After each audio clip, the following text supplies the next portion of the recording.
An estimated 700 citizens of the North Coast took to the streets in downtown Eureka Saturday morning as a part of an international event dubbed March Against Monsanto. Eureka joined some 436 cities in 52 countries around the world that staged marches and rallies against the actions of chemical giant Monsanto.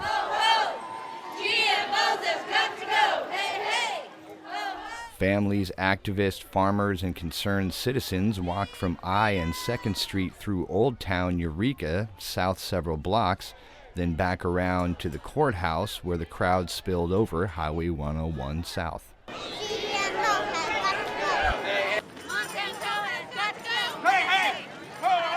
The march ended at the footsteps of the Humboldt County Courthouse, where rally organizers and local residents addressed the crowd.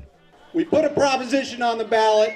It was 3-1 in June. It lost in November. Do the math. $40 million they put down against us. They subverted our democracy. So now it's the people's voices, and that's what we're doing from the grassroots up, and you're a part of it, and thank you very much. Among those who spoke at the rally was 3rd District Supervisor Mark Lovelace, who encouraged the crowd to keep moving forward with GMO issues on a county and state level, but also to look towards the global impacts of genetically modified organisms. In Humboldt County, Proposition 37 was approved by over 2/3 of the voters. That shows that there is strong support in Humboldt County for bringing a measure to ban or to label GMOs. And so the folks that are talking about doing that, I would strongly encourage you, get organized, bring that forward. I'd be happy to bring that before our board to try to get our support. We had 4-1 support on our board, not unanimous, but 4-1. So that's pretty good for Prop 37. We'll work on that 5th vote. But keep in mind that banning GMOs in Humboldt isn't enough. What we do here in our little corner of the world is important and it's valuable and it helps us, but we're a small dot on the map. And the injustice and the significant environmental and health problems that are created by GMOs are global. And just fixing the problem here in Humboldt isn't enough.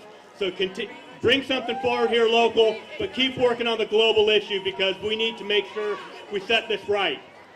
Now, if companies like Monsanto really think that their products are so good, they should be proud to put on the label that what's contained in this jar does not exist in nature. If they're proud of that claim, put it on the label. Some local beekeepers also participated in the rally and shared stories and concerns about the recent increase of bee colony collapses around the globe as well as locally. This stuff is in our county. I don't have bee yards anymore in the Van Dusen River Valley. I had great bee yards there for 20 years. I've given up on the Van Dusen River Valley. It's also over in the Mad River. So it's there. We need to educate our people about the chemicals that are ending up in our soil, in our food, in our bodies. It's there. It's scientific. It's not a theory. This is my 26th season as an apiculturist here in Humboldt County. I also raise queens and started losing bees about 6 years ago, specifically in one spot in the Van Dusen River. Saw weird behavior in bees that I've never seen before. Well, I know 4 beekeepers who have lost all their bees. One of them had 3 colonies, just totally wiped out last winter. And so that's one of the reasons why I wanted to come here today, because it seemed like an important message that has to get out there. I have to say it's really inspiring to see everybody concerned from all walks of life. It really is. It's really motivating, and I feel much part of a community that I haven't seen in a while or something. Everybody's out doing their own little thing, and now we come together and coalesced, used hive mentality. You know, we're swarming. We need labeling on our food. We need responsible legislation that says that people are more important than profit. And unless we do that, our bees, just as one example, 1/3 of the food that we eat is pollinated by bees. Take them out of the equation and you got a real problem on global scale. I just really want healthier foods, and I'm also a lower income person, so it's really hard to always be able to do that. I don't like being trapped in the corner because organic costs too much more than getting GMO foods. So I've been lucky so far to be able to afford it, but I don't know that I'll always be able to, and I feel like my kids deserve it. They're going to say, what did Grandma do about GMOs? And you know what they're going to be able to say to them? Your grandma stood and made history. So if you were here, grandmothers, grandfathers, you are making history for your children. And we are making a difference. You should be very, very proud of yourselves. Thank you so much for being here. I think that people have seen the corruption in the process and realize that if we're going to make the change, we have to make the change ourselves from the bottom up. They showed up here today. We thought maybe there'd be 100 people.